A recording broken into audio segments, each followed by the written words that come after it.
मेरा सवाल था कि अगर हज़रत इब्राहीम मुस्लिम थे और उनके दो बेटे थे, एक इस्माइल, तो उसके डिसेंडेंट्स मुस्लिम हुए थे, आइज़क जो थे उनके डिसेंडेंट क्रिश्चियन क्यों हुए थे?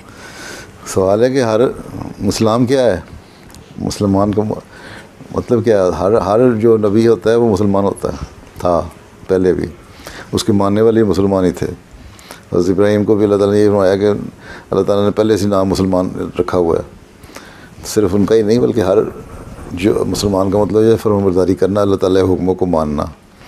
ठीक है, ठीक है ना, यही इस्लाम का नाम। तो बाकी ये जो नाम रखे हैं, ये उसके बाद जो हज़रत इसहाक़ थे उनकी नस्ल में से जो चले उसमें मुख्तलिफ नबी पैदा होते रहे, और आखिर में हज़रत ईसा आए।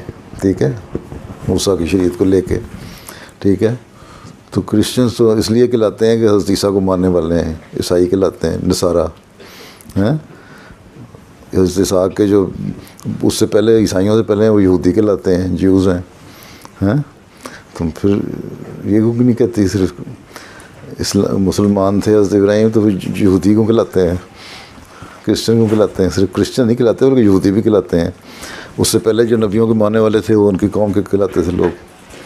ठीक है, फिर यहाँ आके जब हज़रत सल्लल्लाहु अलैहि वसल्लम का दावा हुआ हज़रत इस्माइल की नस्ल में से, तो इनका फिर यहाँ अल्लाह ताला ने फरमाया कि तुम्हारा नाम, अब तुम अपनी पहचान करने के लिए तुम मुसलमान हो, हैं, इस्लाम तुम्हारा दीन है, और इस्लाम को मानने वाले मुसलमान कहलाते हैं।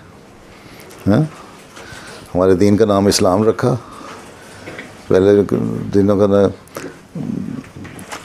जो मूसा के दीन का और नाम था, नसरानी और थे, यहूदी और थे, लेकिन इस्लाम का आज़म के दीन का नाम इस्लाम रख दिया।